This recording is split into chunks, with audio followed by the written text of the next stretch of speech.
Olá, tudo bem? Que bom é estar com você nessa manhã e para mim é uma alegria poder falar com você, estar comunicando a palavra do Senhor. Que bom é estar reunidos, clamando, buscando o poder do Altíssimo logo na madrugada. Hoje eu quero estudar com você o livro de João, no capítulo 16, que é o livro que está sendo estudado nesses 21 dias. Então, esse capítulo 16 ele tem várias informações importantíssimas para a nossa vida espiritual. Primeiro, Jesus começa falando sobre a sua despedida, ele começa falando sobre a sua ida, e isso entristece os discípulos. Ele já começa a comunicar que ele não vai ficar para sempre com os discípulos. Olha, na mente dos discípulos, logicamente, eles não sabiam que existia um outro consolador. Então Jesus no capítulo 16, no verso 6, ele diz assim: pelo contrário, porque vos tenho dito essas coisas, a tristeza encheu o vosso coração. E como é que não fica triste sabendo que seu mestre irá embora e você se sentirá abandonado, sozinho, sem um mentor, sem alguém para lhe dar o norte, né? Porém, Jesus oferece aos discípulos aquele maior consolo, a melhor notícia. Ele diz: mas eu vos digo a verdade, convém-vos que eu vá, porque se eu não for, o Consolador não virá para vós outros. Se, porém, eu for, eu vou-lo enviarei. Ou seja, para que o Espírito Santo descesse aos discípulos, pudesse capacitá-los para a missão, era necessário que Jesus pudesse subir ao Pai. Era necessário que ele fosse cumprir agora a nova etapa no santuário celestial, no lugar santo. Então, ao Jesus subir, ele envia o Consolador. Tanto é que Atos revela que depois de 10 dias, o Espírito Santo desceu em forma de chama, de fogo, em línguas de fogo, e veio sobre os discípulos que estavam no cenáculo, capacitando-os para a pregação da palavra, consolando o seu coração. Então o Espírito Santo nos consola desta ausência de Jesus, que é o representante de Jesus, vem no mesmo status de Cristo quando veio à Terra, mas o ministério de Jesus foi um ministério localizado, um ministério limitado pela geografia e também pela sua humanidade, porém a sua influência foi superpotencializada através do poder do Espírito Santo atuando sobre os discípulos. Ellen White, no livro Desejado de Todas as Nações, na página 475, ela diz assim: ao pecado só se poderia resistir e vencer por meio da poderosa operação da terceira pessoa da divindade, a qual viria não com energia modificada, mas na plenitude do poder divino. É o poder, ou melhor, é o Espírito Santo que torna eficaz o que foi realizado pelo Redentor do mundo. É por meio do Espírito Santo que o coração é purificado. Por ele torne-se o crente participante da natureza divina.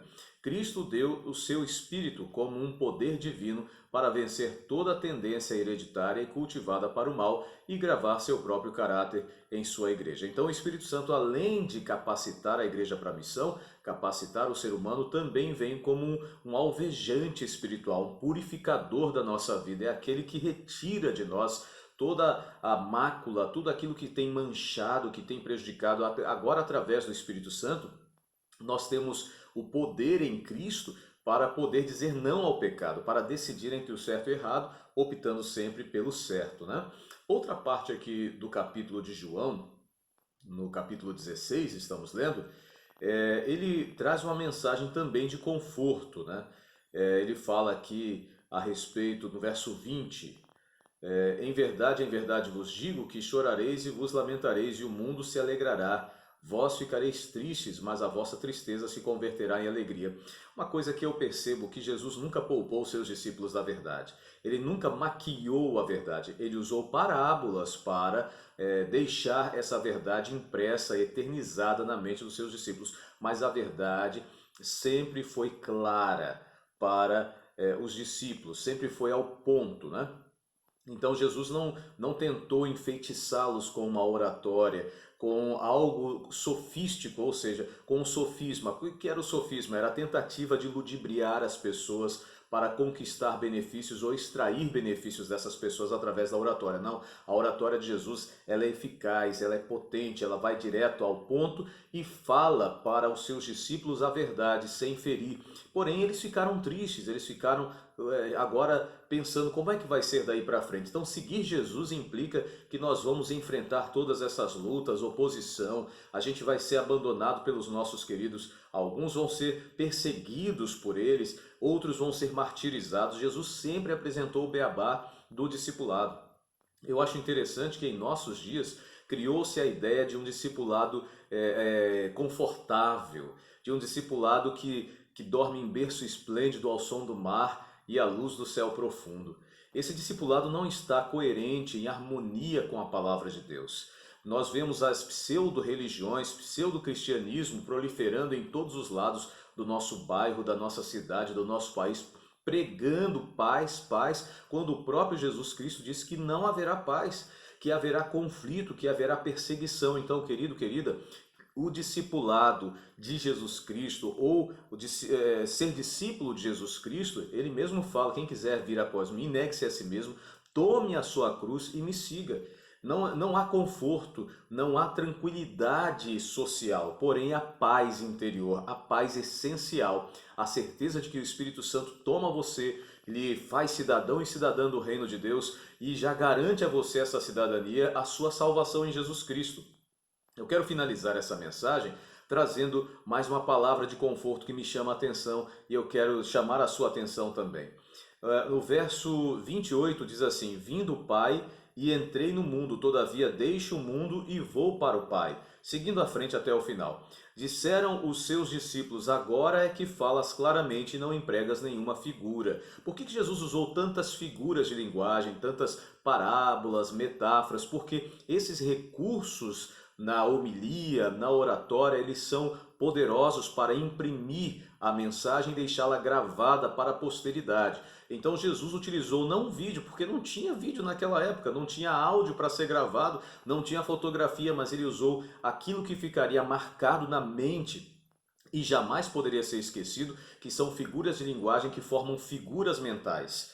Esses recursos na oratória, eu quero sugerir a você que gosta de pregar, gosta de dar estudo bíblico, use e abuse desses recursos, tanto da parábola, da metáfora, da analogia, da anáfora e outras coisas mais que podem causar um impacto, trazendo o tangível, ou melhor, o intangível, aquilo que é conhecido apenas no valor subjetivo, para o tangível. Né? Como é que você vai falar de fé? Fé é um valor subjetivo, então apresente algo que seja tangível, visível, concreto para entender a fé. Jesus utilizou várias vezes, né?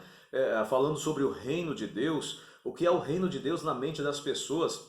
Então ele falava da semente, ele falou a parábola do semeador, ele falou de como a gente pode ser um cristão de verdade, autêntico, altruísta, ao abordar a parábola do bom samaritano e outros mais. Então esses valores subjetivos, eles podem ser compreendidos através de recursos visuais ou também de recursos da oratória, de uma forma de você, recursos linguísticos que eu quero dizer, que são aí anáfora, como eu falei agora há poucos instantes, você pode procurar depois isso daí no dicionário para entender mais, né? Da parábola, da metáfora, da analogia e outros recursos mais. Então Jesus utilizou. Agora continuando, né? Fechando parênteses aqui.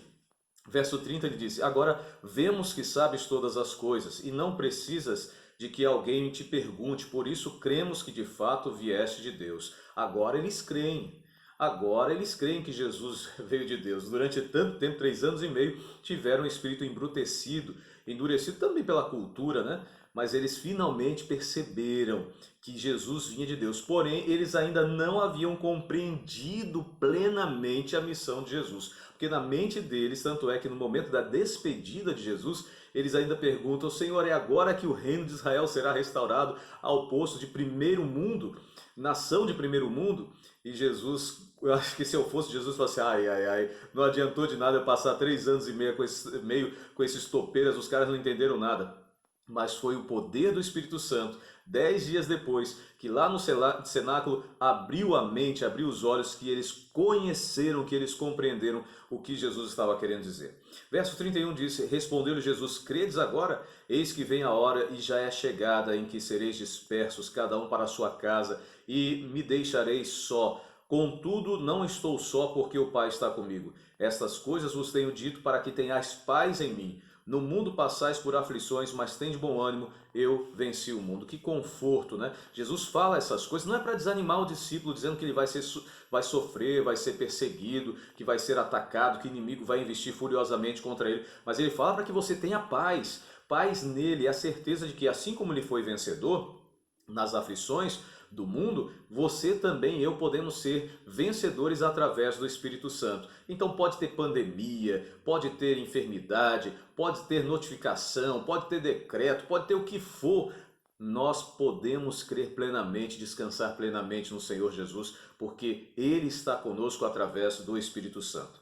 No livro Testemunhos Seletos, página 313 do volume 1, Ellen White diz assim: No mundo tereis aflições. Disse Cristo: Mas em mim tereis paz. As provas a que os cristãos são submetidos em aflição, adversidade e ignomínia são os meios indicados por Deus para separar a palha do trigo. Nosso orgulho, egoísmo, ruins paixões e amor dos prazeres mundanos precisam todos ser vencidos. Portanto, Deus nos envia aflições para nos experimentar e provar e mostrar-nos que esses males existem em nosso caráter.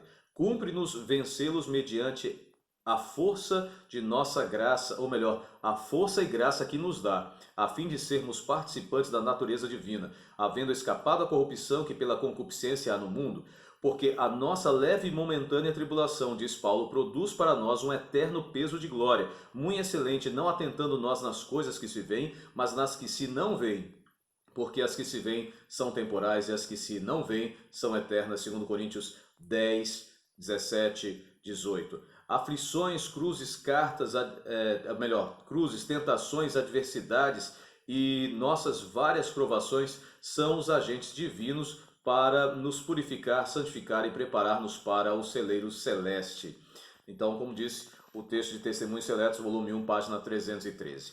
Ok, querido, querida, eu quero convidar você nesse momento a uma breve oração para que a gente possa ter a certeza de que o Senhor está ao nosso lado. Nós temos essa certeza, mas nunca é demais confirmar, repetir, para que sempre fique evidente em nossa mente. Vamos orar.